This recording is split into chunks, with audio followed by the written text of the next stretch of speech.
residents of Occupational Therapy. We are pleased to announce that you've arrived 15 minutes late schedule, and the local temperature is 27 degrees Celsius. This shadow behind me is really annoying, but we're gonna just deal with it. Hi there, it's your girl Hema. Welcome back to another video on my channel. As you already know now from the intro, I am here in Singapore. I flew last night from Melbourne, Australia and landed in Singapore really early this morning. If you haven't been watching my previous videos on my channel, I just recently completed my occupational therapy degree in Melbourne, Australia, and I made it back to Singapore just in time for the holiday season. I'm super excited to be back and really looking forward to catching up with my friends and eating lots and lots of good food. As you can already tell from the title of this video, I'm going to be taking you guys with me on my first 24 hours back in Singapore. It's currently 11. I woke up at like 9 this morning, even though I got home really late and slept around 4. I guess I'm still on Melbourne time. Before I take you guys along with me on the rest of my day, I thought I'll just stop and share a little bit more on the Vaccinated Travel Lane, things you gotta know before traveling to Singapore, kind of my journey here, and also what you can expect when you arrive. If you're not interested in knowing more about vaccinated travel between Melbourne and Singapore, then just skip to my next chapter. I'll leave the timestamp somewhere around here in the screen. If you do want to know all the deets about the Vaccinated Travel Lane and traveling from Melbourne to Singapore during this time, then just keep watching. So right now there is a vaccinated travel lane between Singapore and Australia, more specifically Victoria and New South Wales. Melbourne is part of Victoria, so hence the vaccinated travel lane between Melbourne and Singapore. If you are a Singaporean or permanent resident of Singapore, then you do not need any vaccinated travel pass to enter Singapore. However, if you are not a Singaporean or PR, then you will need to obtain a vaccinated travel pass to enter Singapore, and that is something that you can fill up online. It's an online document. I will leave the links of all the things that I mentioned down in the description below for more information.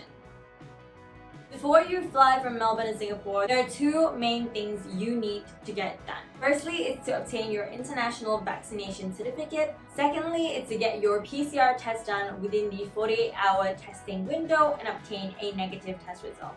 Let's first look at the international vaccination certificate. If you have been vaccinated in Australia like me, then you will need to obtain an international vaccination certificate for your vaccine status to be recognized in Singapore.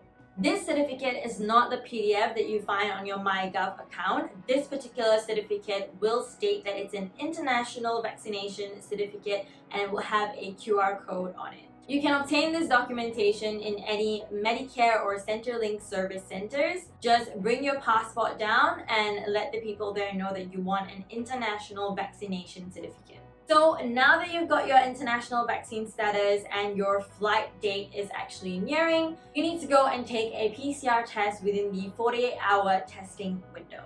You can pre-book and pay for your PCR test online.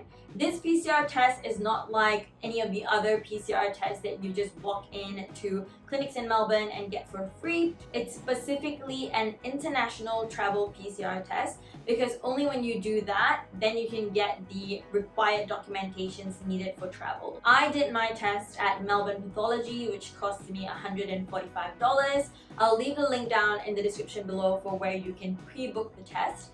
So what you do, you just fill up the form and make the payment. It probably takes about 10 to 15 minutes to fill up. And then you receive the email with all the information you truly need. They're super detailed about it, which I really appreciated. They will send you this PDF document which you need to bring for your sample collection. This PDF does not have to be printed out. You can print it out if you want to, or you can just have it on your phone. Within that 48-hour collection window, you just need to bring this PDF document and your passport. Just these two documentations, bring them to the collection center. Because of the fact that Melbourne Pathology has specific centers just for international travel COVID testing, there aren't that many centers around. Just check the link that they provide in the email for international travel COVID testing centers. So I did mine in Baklava. I went there around 10. The queue was incredibly long. I was truly afraid that it's going to take a long time, but even though the queue was extremely long, they really moved through the line fast. It took me about a total of an hour to get the test done, but I would say just get there as early as possible because it really depends on the day and how long the queue is. Once you've done your PCR test, they tell you it takes about 23 hours for you to get your test result. For me, it actually took about, I think, 12 hours. I took my test around 10 o'clock in the morning and I got it at like 9 p.m. that very day. So it took about less than 12 hours for me, but they do tell you that it will take less than 23 hours for you to get the results. Now that you have your international vaccination certificate and your negative COVID test result, you're pretty much good to go. But I would recommend doing 2 more things before flying to Singapore. Number 1 is to complete the travel health declaration in Singapore. Link will be down below for this. You can complete this form within 3 days prior to arrival. It's a really short form, takes about 5 to 10 minutes. I did mine when I was sitting at the airport, but you can complete it before. This just ultimately saves you time because if you have not completed the form, then before you go through immigration at the Singapore airport, you will need to scan the QR code there and do the form on the spot. So if you want to save time, just complete the travel health declaration form beforehand. The second thing you can do to save time is to pre-book your PCR test that you need to take in Singapore upon arrival. The PCR test in Singapore costs $125. And once you've passed through immigration and collected your baggage, the PCR testing site is literally right opposite baggage claim. If you've already pre-booked your PCR test, you can just show the QR code, scan it, and really go through it super fast. Once you complete your PCR test, they tell you that you will get the result within 24 hours. Until then, you need to go home and isolate yourself, and you only can leave your household after you've gotten that negative test result sent to your email. I did my test around, I reckon, like 1:30 a.m. and I got my test result at 6:30 a.m. So they were really quick with mine, which I'm super happy for because now that means I can go out. Once you arrive in Singapore, on top of this on-arrival PCR test that you do need to do, you need to complete an ART test for the next 6 days. So for 7 days, you need to be getting tests done basically. The ART test is the antigen rapid testing. So for the 2nd, 4th, 5th and 6th day, you do a self-administered ART test at home and then you just send through your results. If you don't have ART test kits at home, then you can purchase them at a local pharmacy or supermarket. Your 3rd and 7th day, you need to complete a supervised ART test at combined test centers or quick test centers. You will receive an SMS basically with possible location sites and then you can just book an appointment. These tests that you do, which are supervised, are $15 and you just book your slot and you show up at that location and get the test done.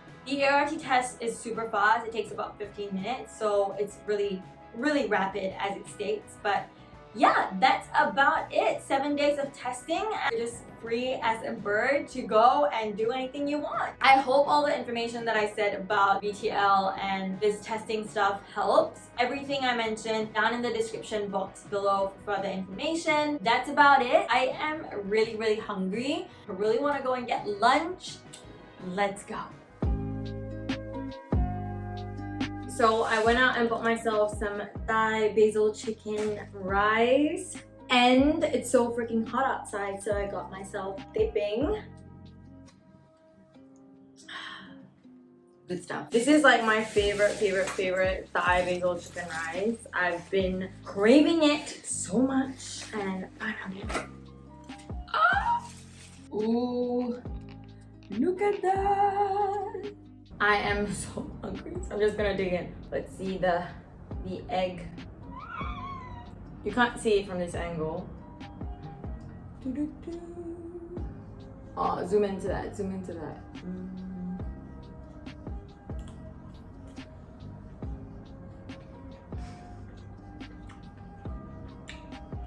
So good. I am in heaven.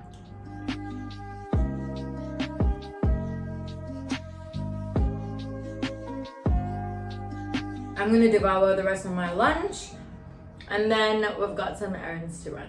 So catch you then. Hello! I am in my car now. It's about 4 p.m. I had lunch, unpacked a bit, and did some administrative stuff. Right now in my car to go and buy groceries. There is actually almost nothing at home because there's no one at home. My family is overseas at the moment, so the fridge is pretty empty. So I'm gonna go and get some groceries. Let's go!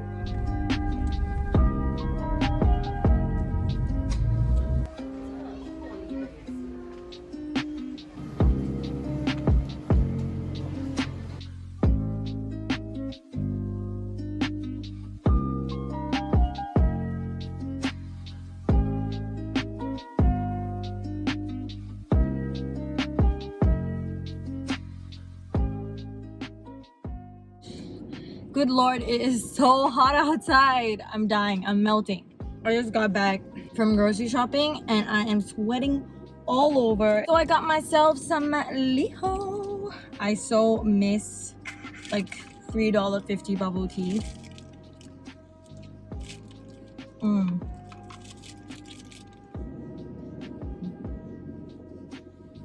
Yum. Earl Grey milk tea. So needed for the heat. So good. I got my groceries from NTUC. I am gonna drive back home and I'll do a little kind of mini grocery haul. I didn't really buy that many things, but I'll just show you what I got. I am back home in my kitchen and I'm ready to do a little grocery haul for you guys. I just picked up a few things, just a few essentials that I'll need for the next couple of days before my mom and everyone gets back home. So here's what I got. I went to NTUC, which is like a local grocery store similar to Woolies and Coles in Melbourne. And I brought some cereal for breakfast because there was nothing at home to eat for breakfast. So this is one of my favorites, Great Grains. It's their Cranberry Almond Crunch. This is a pretty healthy cereal, I tell myself, because it's pretty high in fiber and proteins and it tastes really, really good. So cereal, and I obviously need milk to have the cereal with. So I got myself some Farmhouse milk, and obviously another morning essential, first thing, coffee. This is the Nescafe Gold one. And then I just got a few other toiletry essentials that I ran out of. I got a shampoo and conditioner duo. This is the John Frieda brand. I love this brand. It is so good for like frizzy hair, and my hair is super frizzy, which is why it's in a bun right now. But yeah, this is a new range that I haven't tried, Weightless Wonder, so we'll see how that goes. And then I also needed deodorant, so I picked that up. This is Nivea Pearl and Beauty. That's about it. I'm basically just gonna put all of these things in their respective places and head out because I'm meeting a couple of my friends for dinner and we're having something I'm really, really craving for, which you will see later. So let's go.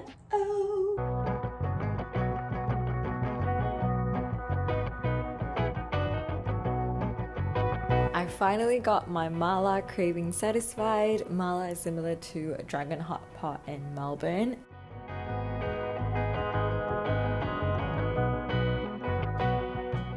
It was so good. I miss the mala in Singapore so much.